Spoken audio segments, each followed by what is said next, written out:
keluarga besar Waria Yogyakarta. Nah, ini Mbak Pina. Halo Mbak Pina. Halo. Ini kamar teman-teman tidur kalau malam.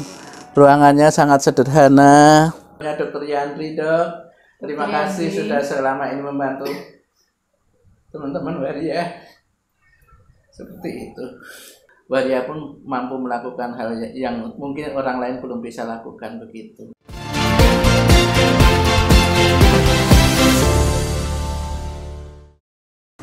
Halo, jumpa lagi dengan saya, Anna Marsyana. Kali ini dalam edisi Belajar Bersama Anna Marsyana. Pernahkah Anda membayangkan bagaimana para transpuan ini harus menghabiskan sisa hidupnya di masa lansia? Karena kita tahu bahwa mereka sudah pergi jauh dari keluarga, tidak ada sanak saudara lagi. Dalam konteks itulah rumah singgah atau rumah tinggal shelter untuk para transpuan lansia menjadi sangat penting, dan sampai hari ini sayangnya negara belum begitu memikirkannya. Yang saya tahu ada satu di NTT dan satu di Jogja, yaitu Kebaya. Kali ini kita akan berkunjung ke Yayasan Kebaya, yaitu sebuah yayasan yang bekerja untuk isu HIV AIDS dan transpuan di Indonesia, yang menampung para transpuan lansia di Indonesia, khususnya yang terdampar di Yogyakarta.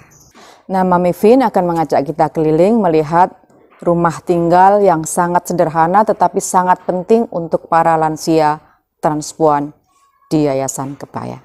Apa itu Yayasan Kebaya? Apa yang dilakukan? Apa kontribusinya? Ikuti terus. Ya, selamat siang. Ya, nama saya Vinolia, biasa dipanggil Mami Vin. Saya adalah pimpinan Yayasan Kebaya. Yayasan Kebaya itu apa? Yayasan Kebaya itu sebuah organisasi yang fokus di permasalahan kesehatan, khususnya HIV dan AIDS. Kebaya berdiri pada tanggal 18 Desember tahun 2006, dikarenakan angka HIV di teman-teman Waria di tahun 2005 itu sangat meningkat tajam. Yang saya ingat pada waktu itu, pada bulan September tahun 2005, ada 7 Waria meninggal karena HIV. Dari situ pula lah kemudian saya bersama teman-teman berpikir, karena memang sebetulnya dari kita, teman-teman Waria, yang harus peduli dengan teman-teman Waria yang lain. Sehingga waktu itu ada salah satu dokter dari Rumah Sakit Sarjito bilang kepada saya bahwa Mami harus fokus di teman-teman Waria, karena saat itu saya masih mengurusi juga anak jalanan, sehingga dengan adanya fokus di Waria, nantinya Waria Jogja tidak habis seperti itu. Sehingga seiring berjalannya waktu, saya membentuk salah satu KDS, kelompok dukungan sebaya, yang saya beri nama Violet Community, yang mana Violet Community itu beranggotakan teman-teman Waria yang HIV positif. Sehingga bermula dari situlah kemudian ada organisasi donor yang berpusat di Swiss, yaitu UNAIDS, membantu kita, membantu Mami dan teman-teman untuk mendirikan lembaga swadaya masyarakat. Dan kemudian seperti apa yang saya katakan tadi, di tanggal 18 Desember tahun 2006 kita mendirikan Kebaya. Dan Kebaya ini akronim dari Keluarga Besar Waria Yogyakarta. Kenapa kemudian saya namakan Kebaya? Karena kita tahu bahwa teman-teman Waria di kota Jogja itu bukan orang Jogja asli. Banyak orang pendatang dari manapun yang ada di Indonesia. Makanya kemudian kita bukan memberi nama organisasi maupun perkumpulan, tapi kita beri nama keluarga besar. Artinya di mana keluarga teman-teman Waria ini adalah kita sendiri, yang mana dari berbagai daerah di kota Jogja, seperti itu.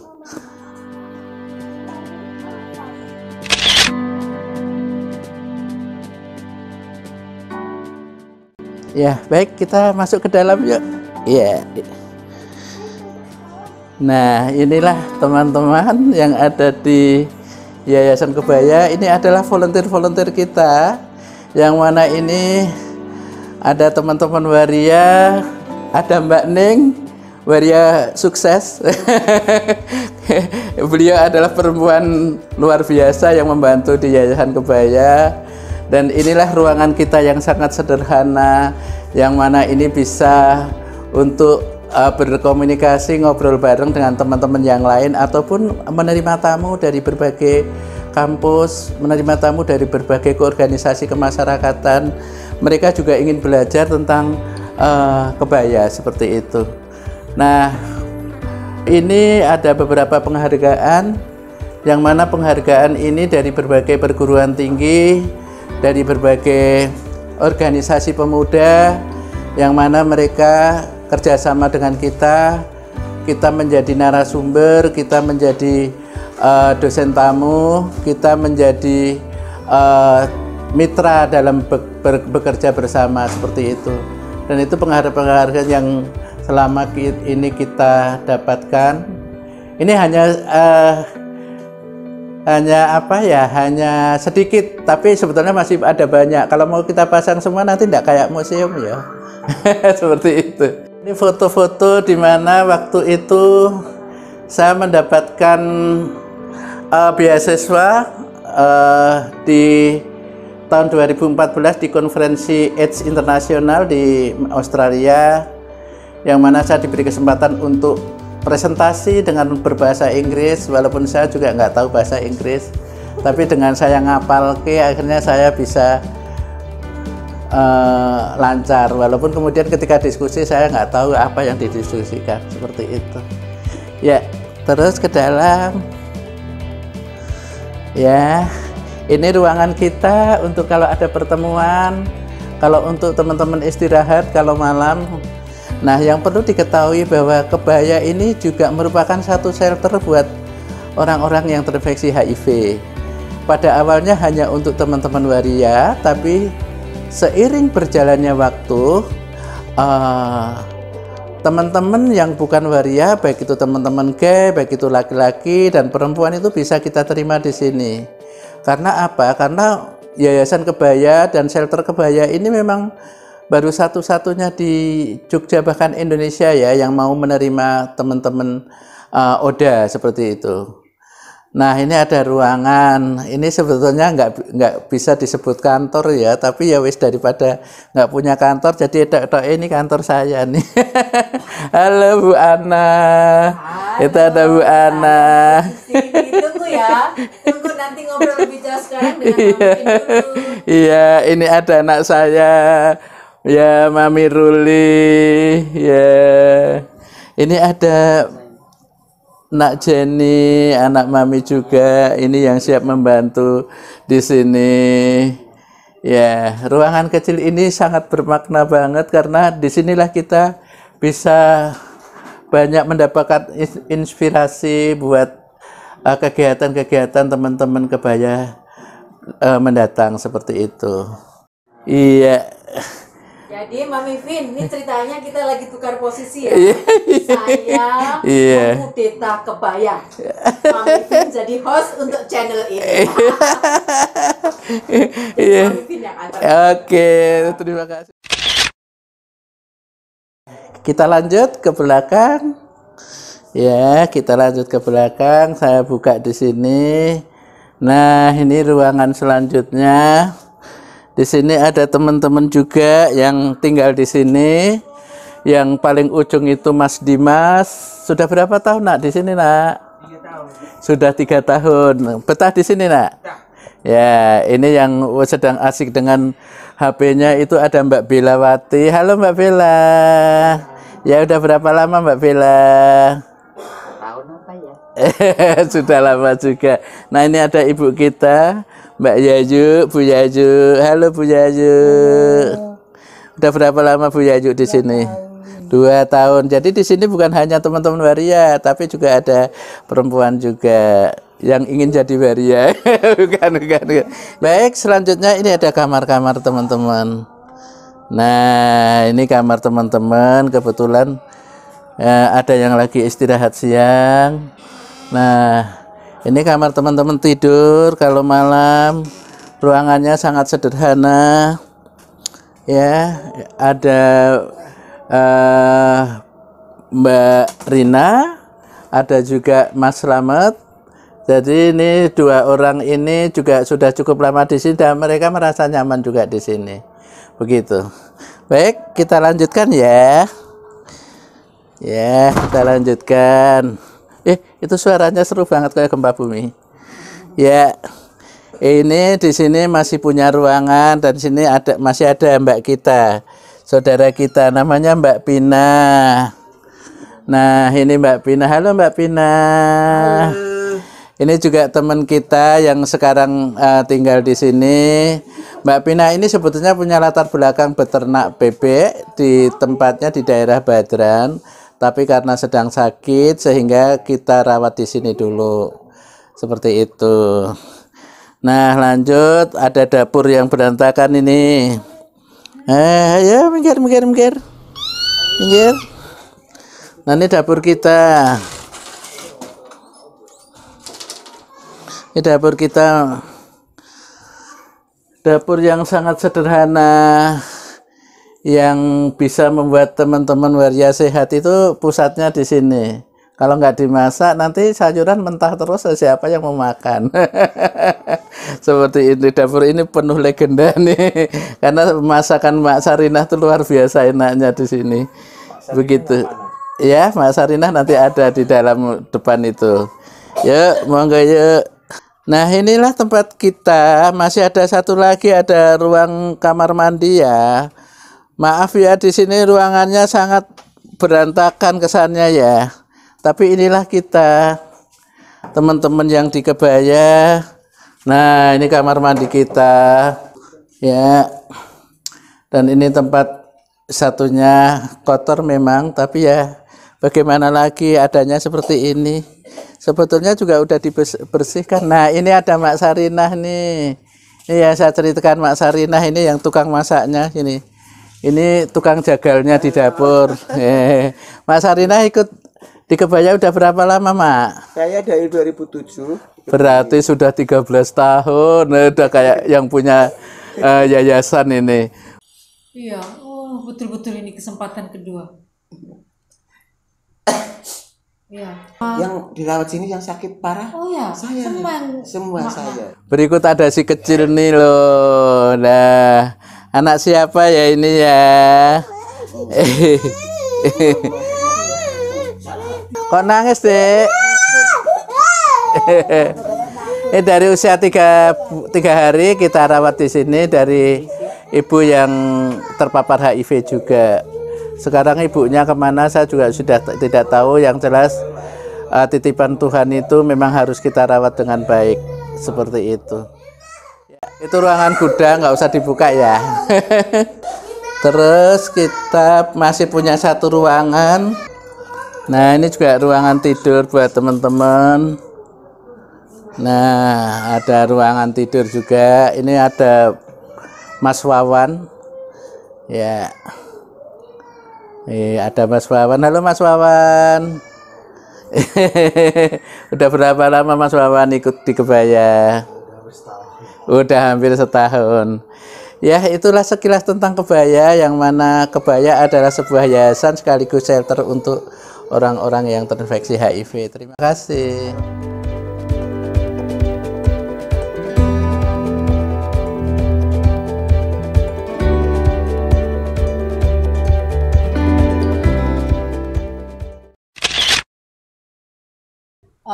Tadi kan udah dijelasin nih kegiatan kebaya. Saya juga udah lihat ini shelter juga. Berapa orang yang tinggal di sini nih? Iya, ya kalau kita melihat dari sejarah, tentu saja kebaya ini saya dan teman-teman dirikan karena memang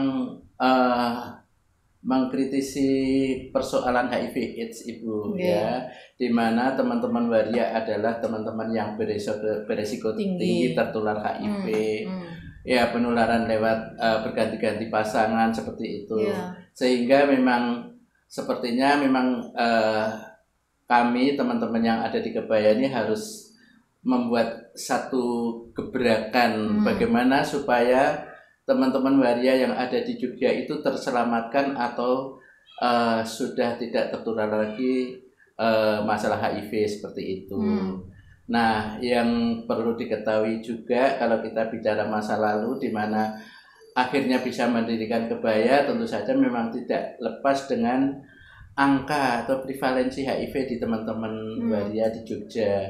Nah, itu sebetulnya dimulai pada tahun 2005, di mana ada salah satu seorang dokter kulit namanya Dr. Suswardana yang sekarang bekerja di Jakarta, dan beliau itu memang dari kepolisian ya Ibu ya, tapi beliau adalah dokter seperti itu. Penelitian di tahun 2005 itu tentang angka penyakit kelamin dan HIV di Jogja. Nah, dari 72 responden itu yang sudah tertular itu ada 12 orang yang sudah terinfeksi HIV. Nah, dari situ pula lah kemudian di 2005 itu ada beberapa teman waria meninggal karena HIV seperti itu. Karena pada waktu itu baru Mami Vin yang mendampingi, belum ada teman yang ikut bantu. Kebaya belum berdiri. Kebaya belum berdiri.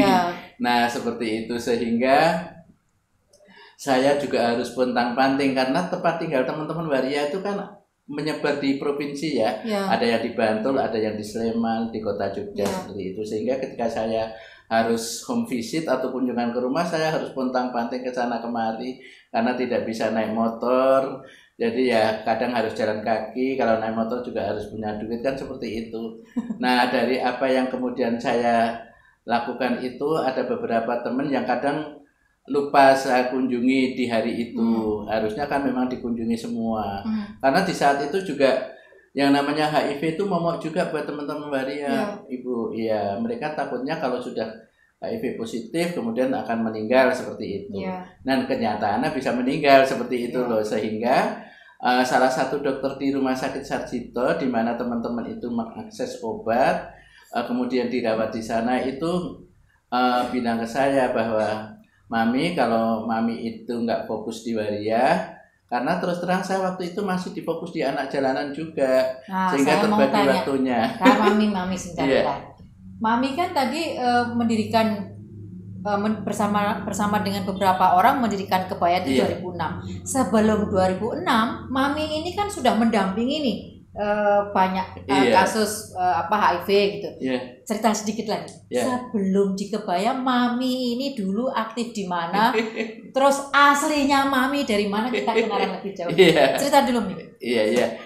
Saya asli Jogja kebetulan. Saya lahir di Jogja. Saya besar di Jogja. Saya berkegiatan di Jogja dan mungkin tidak berbeda dengan teman-teman waria pada umumnya. Saya juga pernah mengalami hidup di jalanan, Ibu. Tapi mungkin yang membuat saya tertarik dengan kegiatan-kegiatan sosial ini karena memang saya orangnya nggak tegonan dari dulu. Sehingga ketika saya masih di jalan, saya menemukan teman-teman anak jalanan yang mana kalau malam mereka juga belum makan gitu, nanti juga tante minta uang untuk makan, ya kita makan bareng seperti itu. Nah, di mana saya kemudian kan bekerja pada PKBI. Nah, tahun berapa itu, Mi? PKBI saya mulai Sejak bekerja tahun 93. 93 sudah di PKBI. Sudah di PKBI. Saya masih unyu-unyu. 93 saya di PKBI, saya masih pong-pong bolong atau anak bawang. Karena terus terang juga saya tuh agak minder dengan teman-teman PKBI. Volunteernya itu kan rata-rata mahasiswa ya. Setidaknya mereka secara latar belakang berbeda jauh dengan Mami Vin. Tapi justru sebaliknya berkat dukungan teman-teman inilah saya bisa bertahan di sana. Kalau mau jujur saya juga mau mundur dari situ karena nggak bisa ngomong saya. Pakai ilmu kebatinan. Nggak percaya saya Mami Vin nggak bisa ngomong. Ilmu kebatinan karena memang kalau untuk bisa diskusi itu hanya mereka-mereka yang pintar diskusi. Saya mengerungokke saja gitu. Takut salah gitu. Saya pakai ilmunya Ibu Budi Wahyuni pimpinan dari PKB yang ini mana Pak Budi harus nonton ya. Pak Budi harus yang mana kalau orang cuma diam saja tuh jangan pakai ilmu kebatinan katanya begitu. Jadi itu saya ingat selalu itu. 93 PKBI sampai tahun berapa? Sampai tahun 2005, 2006 awal. Nah, jadi selesai PKBI mendirikan Kebaya. Kebaya, ya. Tapi kan Kebaya 2006 itu masih komunitas nih. Iya. Jadi langsung terus gimana itu dari PKBI ke Kebaya padahal masih komunitas. Nah, itu tadi yang sempat saya cerita di awal tadi. Di 2005 ada dokter yang penelitian itu. Waktu itu saya masih di PKBI juga, Bu. Sehingga waktu itu dokter Sus itu kan juga kerjasama dengan PKBI. Ya, oke. Nah, ya kemudian ada kasus-kasus seperti itu, kasus-kasus teman-teman waria terinfeksi HIV, sehingga saya harus berpikir kalau kemudian saya harus tetap di PKBI sama masih mendampingi anak jalan dan waria, tentu saja saya nggak bisa bagi waktu gitu loh. Sehingga kemudian ketika ada kasus itulah saya kemudian memfokuskan di teman-teman waria yang sudah HIV positif. Kenapa saya beranikan diri? Karena secara ilmu kan saya sudah banyak ilmu di HIV, bahwa HIV itu menularnya lewat apa, tidak menularnya lewat apa, hingga saya berani. Dan pada waktu itu orang-orang tetap masih takut dengan orang yang HIV positif seperti itu. Sehingga waktu itu saya mikir juga apa yang bisa saya lakukan terhadap teman-teman waria, karena memang selama ini kan belum ada yang melakukan. Nah, saya mikir untuk bisa menyelamatkan teman-teman Oda waria ini, saya harus menjadi bagian hidup dari teman-teman Oda. Kemudian saya pelan-pelan mengundurkan diri dari PKBI dan saya fokus di teman-teman Oda tersebut gitu. Nah, ketika mendampingi teman-teman Oda itu sebetulnya saya belum punya LSM. Saya masih saya bilang kok berani. Iya, itulah. Karena memang saya mikirnya kan begini, saya bisa apa? Saya harus mengerjakan apa? Kalau saya hanya mengikuti kegiatan seperti orang lain, saya pikir saya hanya dompleng saja sama mereka, nggak berpikir lain. Nah, kreativitas ini yang kemudian memunculkan saya harus menjadi bagian dari teman-teman Oda gitu, teman-teman waria Oda, sehingga kemudian ya sudah, kemudian saya tak ngopeni teman-teman yang HIV positif seperti itu, yang ngawasi mereka, yang ngantar mereka ke rumah sakit, yang kemudian menjagain mereka kalau terjadi efek samping obat seperti itu. Dan sering juga kecolongan ada teman waria yang didampingi, misalnya saya harus ke PKBI, besoknya dia udah ngilang, sudah nggak mau minum obat, dan dengar-dengar beberapa waktu kemudian mereka meninggal gitu loh, Mbak. Saya merasa bersalah di situ. Nah, kemudian dari situ mungkin angka HIV di Jogja untuk waria itu karena tinggi, terus kemudian didengar oleh lembaga donor waktu itu, ya namanya UNAIDS, di mana waktu itu ada Pak Mamoto Gultom yang waktu itu Dokter masih Gultom, beliau masih Dokter Mamoto, harus nonton lagi ya ini Mami. Waktu itu beliau tertarik dengan kasus di Jogja, dan pada waktu itu kan media sosial bukan tidak seperti sekarang begitu ya, dulu masih pakai apa nggak tahu itu namanya, pakai pesan-pesan itu aja, SMS seperti itu. Sehingga Dr. Mamoto itu datang ke Jogja bersama krunya dari UNAIDS, kemudian bertanya di PKBI, dan waktu itu bertemu dengan namanya Mbak Indana. Halo Mbak Indana, sudah seperti anak saya gitu. Dan saat kalau mau ketemu waria ya ketemu dengan Mami Vinolia gitu. Akhirnya saya bertemu sama beliau di Jogja.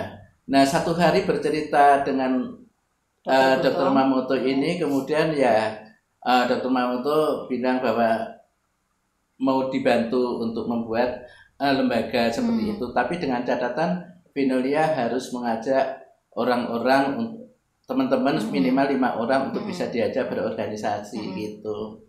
Oh, saya baru tahu bahwa ada tangannya Dokter Mamoto di sini. Okay. Nah, di situ itu Mbak Bu Ana, saya terus mikir, wah kalau saya cari orang lain mah gampang gitu. Saya mikirnya saya lebih fokus ke teman-teman waria. Nah, teman-teman waria itu kemudian ada beberapa yang saya sudah, ya setiap malam kan ketemu teman-teman waria, dan saya tuh kan memang sudah mboknya teman-teman dari dulu tuh. Ya, itu yang sehingga saya gampang mencari orang-orang yang memang dia mau diajak susah gitu. Nah, akhirnya terkumpullah 5 teman waria ini, ayo bantu Simbo untuk mendirikan LSM. pertama yang kemudian dilakukan kita pelatihan capacity building, di mana itu memang difasilitasi oleh UNH, oleh Dr. Mamoto. Dan waktu itu berbarengan dengan selain Mami dan teman-teman dari PKBI juga ada, dari kelompok lain gitu. Terus kemudian dari Vesta juga ada. Nah, dari 3 kelompok ini kemudian disuruh membuat nama, gitu loh. Namanya apa seperti itu. Nah, saya dan teman-teman bingung. Tapi sebetulnya saya itu sudah menyimpan nama itu lama, Mbak. Saya itu memang sebetulnya kan ya mimpi jadi nyata walaupun tidak langsung nyata, tapi ternyata memang akhirnya bisa terwujud. Karena begini Mbak, dulu sebelum ada kebaya kan pernah ada organisasi namanya IWAYU, Ikatan Waria Yogyakarta, itu ya.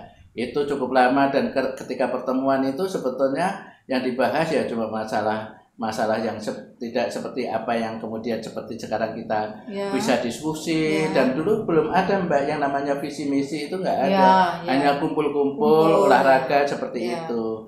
Nah, sehingga kemudian ketika Mami sudah memutuskan, waktu itu saya sama anak-anak bilang kalau ini gimana, teman-teman masih bingung mencari, tapi saya udah siapkan, tapi ikut-ikut ini loh Mbak, ikut-ikut bingung, ikut mencari, padahal ini sudah saya siapkan udah lama. Kalau ini gimana, ini kan keluarga besar Waria Yogyakarta Kebaya, oh iya ini aja. Kalau teman-teman masih bingung juga ya saya kemudian dipakai nama itu, seperti itu. Dan ternyata setelah itu diberi nama, kemudian ya akhirnya kita disuruh membuat semacam proposal untuk bisa goal untuk mendapatkan bantuan dari UNH itu. Dan jujur Mbak, sebetulnya kita memang kan nggak bisa bikin proposal, tapi dibantu sama beliau-beliau ini. Akhirnya terjadilah itu ya. Itu tahun 2006, yang sama Dr. Mamoto itu 2006. Oh, 2006, disitulah mulai ya. Nah, dari situ kemudian kemudian suruh mencari tempat sekretariat, suruh bikin akte notaris Mbak. Padahal kan waktu itu kita nggak punya uang gitu.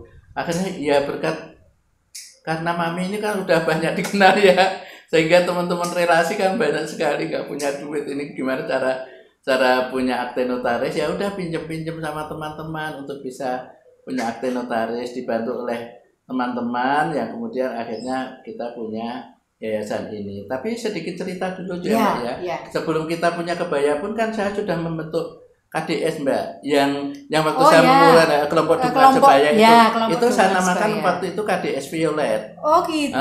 Dan itu berdiri 1 September tahun 2006. Sementara kebaya berdiri 18 Desember tahun 2006. 3 bulan kemudian. Dan Violet itu menjadi embrionya kebaya, seperti itu. Oke. Ya kan itu zaman dulu KDS zaman dulu. Karena pada waktu KDS kan cuma saya yang ngurusin teman-teman KDS, seperti itu. Oke, gitu Mi. Tadi kan waktu off sempat cerita Mi, sekretariat pertama itu di kos kecil yang 2 kali berapa bulan kemudian sampai dapat rumah ini. Dan sangat beruntung dari 2006 sampai sekarang tidak pindah-pindah. Artinya cerita dikit dong, ini rumah punya siapa? Karena biasanya ini saya tahu LSM NGO itu kesulitannya kan sekretariat. Pindah-pindah karena tiap tahun naik. Kalau enggak, maaf ya rumahnya mau saya pakai gitu. Nah, ini agak beruntung 2006 sampai 2020. Punya siapa dan bagaimana bisa jumpa? Iya, Mbak. Kalau ingat itu saya kadang juga nggak percaya bahwa anugerah Tuhan itu sangat luar biasa. Bahwa Tuhan itu menyayangi semua umatnya, terlepas dari itu jenis kelamin atau apa. Tapi inilah fakta gitu loh Mbak, bahwa dengan adanya kita punya kantor sekretariat itu juga tidak tahu akan bisa sampai sekarang. Jadi ceritanya waktu dana itu udah turun kan kita siap-siap cari tempat tinggal toh Mbak, untuk sekretariat begitu. Nah, pertama dapat itu juga kita ditolak. Awalnya diterima, tapi begitu tahu bahwa itu untuk kegiatan waria dan HIV, kemudian ditolak. Nah, yang kedua inilah kemudian dapat di sekarang ini. Nah, ternyata info dari adiknya kebetulan tinggal di depan sini Mbak, adiknya yang punya rumah ini. Dan kebetulan juga adiknya itu dulu teman sekolah saya. Jadi seperti itu, sudah teman sekolah saya sudah kenal, tapi dia nggak kenal saya. Saya yang kenal dia gitu. Kan saya udah berpakaian perempuan. Dulu kan kenalnya ini ya berpakaian laki-laki dan pakai nama laki-laki. Dan dia ingat saya, saya bilang gini, kamu ingat saya enggak? Sinten nggih, kata dia gitu. Dulu teman sekolah yang paling pintar nyanyi yang juara siapa? Oh, itu kan Jalur, itu kan laki-laki. Nah, itu saya, aku bilang gitu. Terus dia bilang apa? Oh alah gitu. Kok saya kita dan weda gitu. Oh iya deh, biar gue kemaju kak gitu. Jadi dia udah nebak gitu. Oke. Jadi biasa ceritanya singkat cerita begitu toh Mbak. Nah kemudian saya diantar ke rumah kakaknya yang kebetulan domisilinya di daerah Kanisius di Jalan Alamanda, Kejayaan itu, Deresan ya. Di situ saya diantar ke sana, kemudian yang ngobrol-ngobrol. Beliau sudah pensiun, jadi dosen di UNJ dan cerita-cerita di sana bahwa tempat tinggal ini mau buat apa. Ya saya ceritakan Bu bahwa tempat tinggal ini mau buat kegiatan. Kegiatan apa? Kegiatan positif, kegiatan untuk masalah kesehatan khususnya informasi HIV. Loh kok HIV, kenapa HIV kan ditakuti orang? Ya karena orang takut karena belum tahu gitu ya. Kemudian saya sekilas memberikan edukasi kepada ibu itu, kemudian ibu bertanya bahwa kok untuk waria-waria, kan setahu saya waria itu kan suka bikin kisruh, suka ini, gitu. Itu dalam ininya ya, image tentang waria. Dan waria itu lebih kepada analisa para pendidik kan, kemudian dan tidak semua analisa itu kan benar kalau belum ketemu dengan orangnya.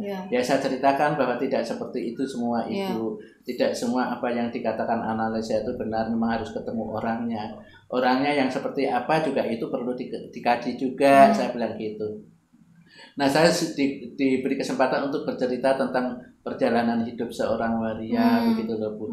Baru kemudian manggut-manggut, oh begitu, gitu. Oh ternyata memang tidak semua benar. Nah saya itu udah dosen mana saya belum tahu, baru ini saya dapat ilmu katanya begitu. Sehingga kemudian kesimpulan ya dikasih kesempatan untuk tinggal di sini. Cuma kalau ada apa-apa saya dipesan untuk hati-hati sebagai seorang pendatang, harus ikut kegiatan di kampung dan itu amanah itu saya pegang terus Bu. Ya, saya ikut kegiatan PKK, kegiatan di kampung saya ikut semua. Misalnya kalau dengar ada kegiatan saya malah lebih dulu mengusulkan seperti itu Ibu.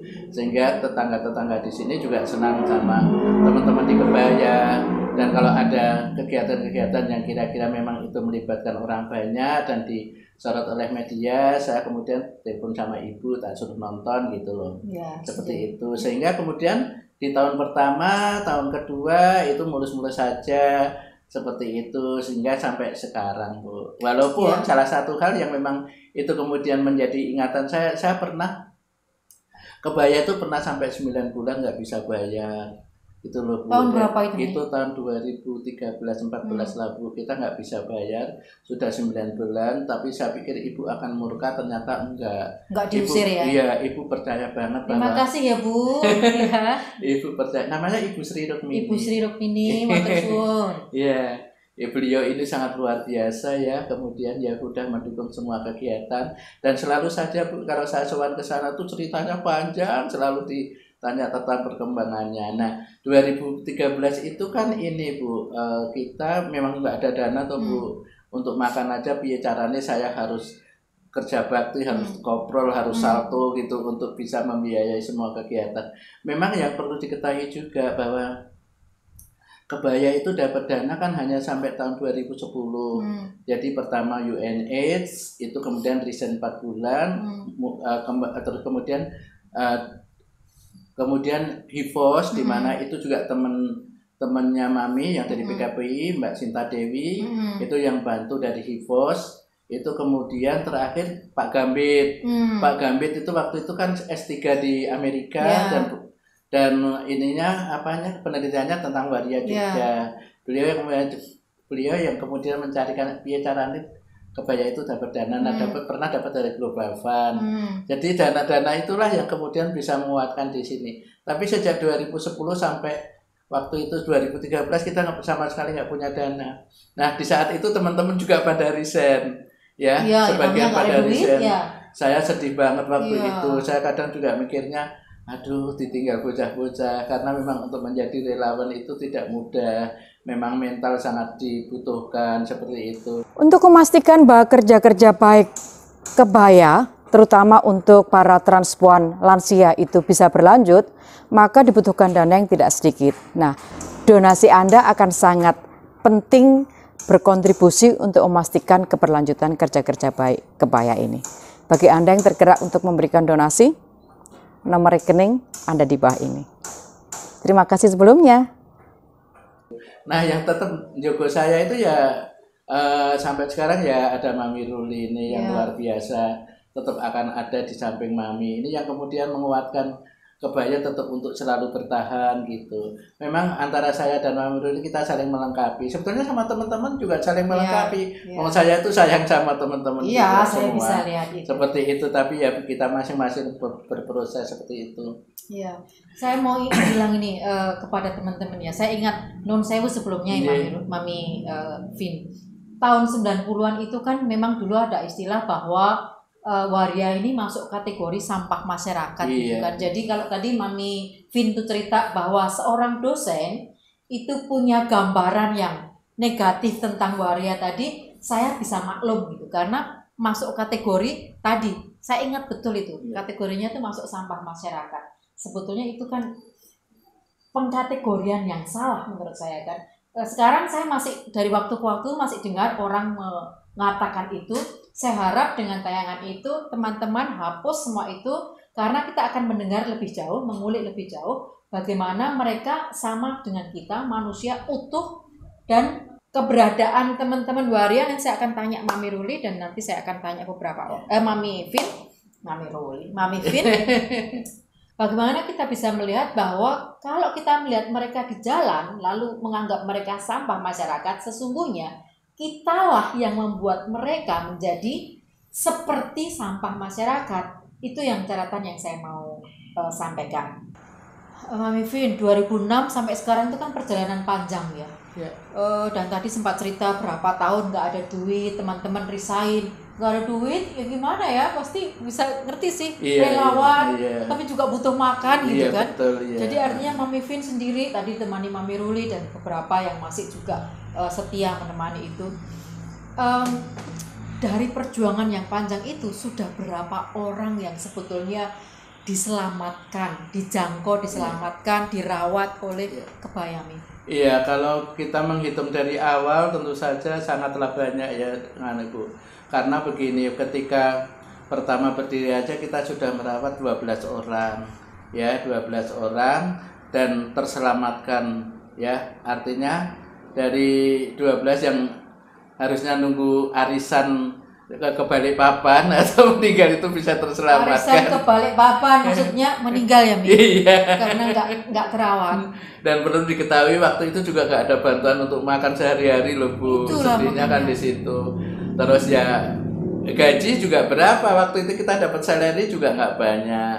Sehingga kemudian ya untuk makan sehari-hari ya uang gaji gitu. Cuma prinsip saya gini loh Bu, kalau kita sudah cukup untuk makan itu ya sudah bersyukur gitu, nggak usah mikir yang lain-lain. Pokoknya teman-teman bisa makan, masalah uang itu ya wis nanti karo jalan gitu loh, samping jalan gitu. Nah seperti itu, sehingga kemudian karena terselamatkan ini kemudian juga mulailah teman-teman waria itu yang tadinya takut tes atau bahasa kita VCT, tes HIV itu mereka berani gitu loh. Mereka berani dan mereka bilang kalau positif ada kebaya gitu, seperti itu. Sehingga kemudian ya sudahlah ada yang perhatikan ya seperti itu. Sehingga kemudian banyak beberapa teman-teman waria, bahkan bukan waria, teman-teman gay juga itu tahu bahwa di sini tempat perawatan, mereka datang ke sini. Memang sebetulnya awalnya dikomplain juga sama teman-teman waria, Bu, waria kok ngopeni yang lain gitu ya. Saya pikir mereka sudah sampai sini kan kita itu mendapatkan anugerah kalau kita bisa merawat selain waria gitu. Walaupun sebetulnya ya merawatnya ya sesuai dengan pengalaman saja gitu Bu. Nah, sehingga kemudian di tahun-tahun berikutnya tambah satu, kemudian, nah kembali lagi mengingat yang 2013 itu loh Bu, 2013 yang saya nggak bisa bayar itu kan kemudian tanpa diduga, tanpa ada janjian, kemudian saya pernah diliput sama Kick Andy waktu itu, sehingga Oh ya, tahun iya 2013. tahun 2013 ada tentang inspirasi dari Jogja, saya bersama Mas Andi Nayoan itu kan ya seperti itu, saya pernah diliput Kick Andy waktu itu. Nah dari situ itu kemudian kan nama Mami mulai iya mulai banyak tahu tentang HIV. Nah dari situ kemudian kan yang di luar Jogja kemudian tahu bahwa Jogja itu tempat untuk shelter gitu, sehingga banyak. Jadi dari luar Jogja iya, dari Jogja datang, telepon langsung ke saya kemudian. Tapi duitnya nggak datang, yang datang pasien. Orangnya saja, gitu, orangnya saja yang datang. Tapi alhamdulillah dari teman-teman di luar Jogja ini yang datang ke sini banyak yang kemudian kita bisa selamatkan gitu. Ke sini itu ya kalau cuma sakit nggak punya tempat, nggak sakit parah gitu loh Bu, sudah nggak bisa apa-apa. Jadi beruntunglah Kebaya itu kemudian kerjasamanya dengan Dokter Sarjito, dengan rumah sakit yang lain. Tapi yang jelas memang kita lebih fokus ke rumah sakit Sarjito, di mana di sana ada beliaunya Dokter Yandri. Dok, terima kasih sudah selama ini membantu teman-teman waria. Seperti itu. Beliau luar biasa, beliau yang selalu menutupi kekurangan-kekurangan yang ada di Kebaya waktu itu. Dokter Yandri, terima kasih atas nama teman-teman komunitas waria.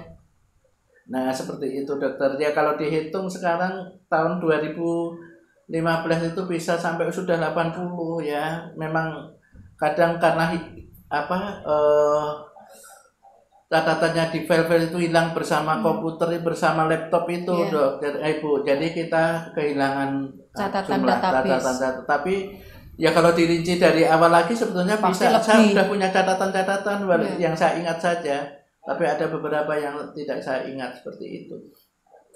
Nah itulah kalau dihitung-hitung ya kita 100-an lebih lah, hampir 150 orang pernah didapat di sini. Termasuk baik itu yang sudah pergi gitu ya, kan datang pergi itu ya. Iya datang pergi. Ada yang cuma kesini ya tanya-tanya, setelah paham mereka pulang dan merasa ya di sinilah tempat sudah saya tercerahkan bisa, gitu ya. Tercerahkan itu ada yang seperti itu, ada yang cuma 2 hari sudah tercerahkan gitu. Bahkan datang ke sini tuh bersama keluarga, ada menyerahkan ke sini ya toh. Terus dan kita nggak hanya yang di sini kita rawat, kemudian kita edukasi keluarganya bahwa HIV itu tidak seperti apa yang dibayangkan banyak orang, sehingga ketika keluarganya ini mau balik ke rumahnya, keluarganya sudah bisa siap menerima dan tahu bagaimana merawat ya kita komunikasi. Dan dari berbagai provinsi sebetulnya di sini pernah menerima mereka, bahkan memang diserahkan, dititipkan sama keluarganya seperti itu. Kalau sekarang ini berapa yang tinggal di shelter ini? Kalau sekarang yang tinggal di sini ada 9 orang. Mereka dari mana saja? Dari Jogja aja atau dari? Iya kebetulan mereka bukan dari Jogja. Yang dari Jogja itu malah nggak ada. Dan perlu diketahui Bu Ana, teman-teman waria itu malah justru 2-3 tahun terakhir ini nggak ada yang positif HIV loh. Iya luar biasa. Itu Jogja karena artinya ya itu karena pendidikan yang keberhasilan pendidikan. Iya betul. Karena memang kita tidak bosan-bosan untuk memberikan informasi ke teman-teman, mendampingi mereka, baik itu yang ODA maupun mereka yang bukan ODA. Kalau bisa jangan seperti itu. Dan teman-teman Jogja itu luar biasa. Kadang tidak usah kita ajak visiting, mereka sudah tahu 3 bulan kesadaran sendiri tiap 3 bulan visiting. Nah itu baiknya, sehingga kemudian kita jarang menemukan waria positif di sini. akhirnya yang lain kan seperti itu. Makanya yang dari luar Jogja itu yang datang dan dan sekarang sebetulnya kan shelter ini hanya untuk orang Jogja saja, Bu. Sebetulnya. Tapi bagaimana dengan tiba-tiba datang ke sini dalam kondisi mereka sakit? Nggak boleh pulang. Nggak dong, nggak bisa. Iya, karena kan itu sesuai dengan perjanjian Mami dengan hati ya. Saya akan hidup bersama Oda. Baik itu Oda siapa saja, tidak perlu waria saja, tapi teman-teman yang lain. Ya ingin buktikan saja kepada masyarakat bahwa waria pun mampu melakukan hal yang mungkin orang lain belum bisa lakukan begitu. Iya. Tadi kan kita keliling ya. yang saya lihat yang tinggal di sini rata-rata sudah mulai sepuh ya, Mi. Iya. Dan mereka ternyata dari luar Jogja. Saya jadi kepengen tahu lebih jauh, Mi. Sebetulnya teman-teman waria kalau sudah mulai berangsur sepuh itu mereka pulang kemana, Mi? Nah, itulah yang kemudian jadi pikiran, Iya, buah Kak. pikiran kita. Sebetulnya jauh sebelum kita punya yayasan itu ada pemikiran juga, Bu, untuk bisa punya rumah jompo ya untuk teman-teman. Tapi apa daya tangan tak sampai karena memang sebetulnya ya kembali lagi kepada situasi dan kondisi, tahu kan, seperti itu. Dan kita juga pernah merawat orang sepuh di sini, ada 1, 2, 3 orang sepuh yang pernah di sini yang bukan HIV, Ibu. Terus mereka mau kemana kalau nggak di sini gitu. Jadi kita pernah juga ngurusin itu. Cuma ya karena situasinya yang tidak memungkinkan sehingga kita kemudian ya semampu kita untuk melayani teman-teman ini. Nah terus kemudian yang sampai sekarang menjadi PR kita ya tentu saja kita ingin supaya kita punya tempat untuk teman-teman lansia ya, teman-teman lansia waria yang tidak punya keluarga. Masih jadi mimpinya Mami Vin ya. Masih. Kita doakan ya. Dan bukan hanya doakan, semoga ada yang dari sana kita dukung juga nanti bagaimana caranya mimpi Mami Vin ini, karena ini jadi pergumulan saya juga, Mami Vin. Karena kan sebagian besar teman-teman waria ini mungkin dibully oleh masyarakatnya, mungkin tidak diterima oleh keluarganya, lalu kan biasanya pergi. Betul, Ibu, ya. Pergi dari rumah, kemudian hidup di jalanan, jauh dari keluarga, jauh dari kota. Nah, ketika mulai lansia, itu saya juga ngebayang nih, mereka pulang kemana gitu kan. Jadi mimpinya Mami Vin ya, kelak suatu hari semoga punya. Iya, dan itu sudah lama sebelum saya punya kebaya itu sudah terpikirkan. Malah kalau mau jujur masalah lansia itu malah prioritas waktu itu, tapi karena kemudian ada HIV, ya ini juga urgent prioritas ya sudah juga, prioritas juga. Dan tidak semua orang mau melakukan itu loh, masalahnya. Ya, saya beranikan diri untuk bisa melakukan. Oke. Mami Vin berarti ada 9 dan rata-rata saya lihat tadi usianya sudah di atas 50 gitu ya. Mereka semua kondisi sakit, kondisi odif oda, atau tadi ada yang sehat? Mereka rata-rata oda. Dan sebetulnya kalau secara klinis juga mereka tidak bermasalah ya, tapi secara psikis ya persiapan mereka psikis untuk dan usia. Ya, persiapan mereka keluar dari sini itu kemudian menjadi buah pikiran saya, Bu, karena terus terang saja banyak kejadian di mana ketika mereka sudah merasa sehat, mereka mungkin sudah nggak betah, mereka nggak enak juga dengan kebaya, mereka kemudian minta izin untuk keluar. Tapi apa yang terjadi begitu keluar sudah nggak tertib minum obat, kembali lagi ke sini. Makanya kemudian saya mikir gini, ya harus siap lahir batin dulu baru bisa keluar. Karena ya saya khawatir begitu lagi berarti kegagalan lagi dong, kebaya nggak bisa memberikan yang terbaik untuk kalian. Saya selalu katakan kepada teman-teman Oda, ya kalian nggak usah mikir tentang balas budi, kalian sehat itu sudah balas budi yang luar biasa, saya bilang gitu. Saya bilang sama teman-teman Oda seperti itu supaya mereka juga termotivasi, ingat bahwa selama di kebaya walaupun secara kapasitas fasilitas sederhana tapi kita semuanya tulus, Ibu, gitu loh. Seperti itu sehingga mereka yang sudah keluar, yang sudah punya pekerjaan di luar sana masih ada komunikasi lewat media sosial, dan saya lihat mereka senang sudah punya pekerjaan masing-masing sesuai dengan profesi dulu. Ada yang kerja di hotel, ada yang kerja di bank, ada yang pegawai negeri sipil. Jadi dari berbagai profesi ya, yang di sini dulu macam-macam lah. Makanya mereka saya anggap sebagai keluarga besar, Ibu. Bukan lagi keluarga besar waria, tapi keluarga besar sebaya karena senasib seperjuangan ya. Jadi makanya kalau di akte notaris itu kan nggak boleh kata-kata waria ya. Iya. Sehingga kemudian ya sudah kebaya aja, kalau ditanya ya keluarga besar sebaya. Oh gitu ya. Kan sama aja, nggak usah ngubah-ubah yang lain. Iya, betul, kayaknya betul. memang sudah diatur sama ya Tuhan di luar sana. Apa yang kemudian saya lakukan itu memang sudah rancangannya udah rapi banget gitu loh. Jadi nggak usah bingung mikir aduh dirubah apa gitu, nggak usah. Iya betul. Kembali ke tadi, karena yang sekarang tinggal ini 9 orang itu sudah mulai sepuh begitu, dan kalau toh keluar dari sini kan nggak mungkin dapat kerjaan lagi. Iya. Itu berarti ada kemungkinan nggak mereka tinggal sampai akhir hayat? Walahu alam ya. Belum tahu Tapi ya. yang jelas saya tidak akan menolak, nggak akan mengusir tidak gitu ya. iya, karena juga ya tadi itu Bu, Iya. kesiapan secara mental Artinya mereka kan untuk keluar dari sini. Teman-teman yang tinggal di sini Iya. itu ada jaminan sampai sesiapnya Iya. gitu kan, nggak akan Iya diusir. betul, dan Jadi, adanya kayak gini jangan Iya. menuntut yang lain seperti itu. iya. Karena ada beberapa teman yang memang secara klinis juga masih ada sakit stroke ya, Iya. gejala stroke itu mereka butuh perhatian khusus gitu. Ya kalau kemudian ada orang baru karena ini juga masih COVID-19 memang dengan sangat terpaksa kita menolak dulu. Ya, gitu. kalau itu kan Padahal sementara, kalau ya. mau jujur kita pengen bantu juga gitu loh. Iya. Ada beberapa yang pengen masuk sini seperti itu Ibu. Oke. Nanti kami boleh ini ya Mi, boleh ngajak cerita beberapa yang tinggal di sini ya, Iya, 1-2 boleh. yang Iya, tinggal di iya. sini supaya teman-teman mendengar cerita langsung. Iya. Oke, terima kasih Mami Vin Iya. sudah menerima kita. Tadi sudah menjamu dengan makanan yang enak, masakan makna. Endes betul, endul.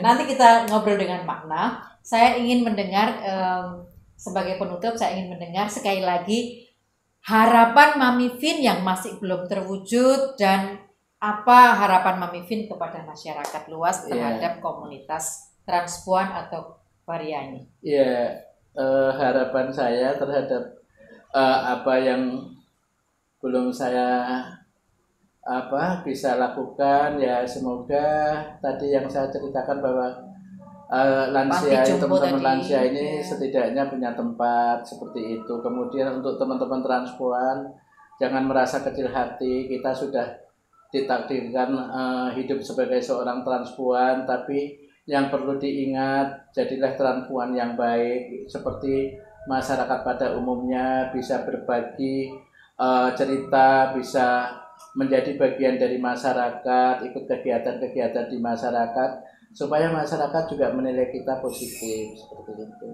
Terima kasih Mami Vin, sekali lagi matur suwun, Yeah, sudah boleh sama-sama. main. Nanti kami main lagi ya. Yeah. Dan Okay. nanti Yeah. kami disuguhi makan Yeah. lagi masakan makna ya. Oke, terima kasih. Yeah. Untuk memastikan bahwa kerja-kerja baik kebaya, terutama untuk para transpuan lansia itu bisa berlanjut, maka dibutuhkan dana yang tidak sedikit. Nah, donasi Anda akan sangat penting berkontribusi untuk memastikan keberlanjutan kerja-kerja baik kebaya ini. Bagi Anda yang tergerak untuk memberikan donasi, nomor rekening Anda di bawah ini. Terima kasih sebelumnya. Seperti apa kisah Maknah, bagaimana Maknah bisa sampai di Jogja dan kemudian terdampar, dirawat oleh kebaya dan mengabdikan hidupnya untuk kebaya? Ada kisah yang menarik di balik komitmen tinggi yang dipunyai oleh seorang transpuan Maknah. Ikuti di episode berikutnya. Iya, betul-betul ini kesempatan kedua. Iya. Yang dirawat sini yang sakit parah Oh ya, saya. semua Semua Makna saya. ya.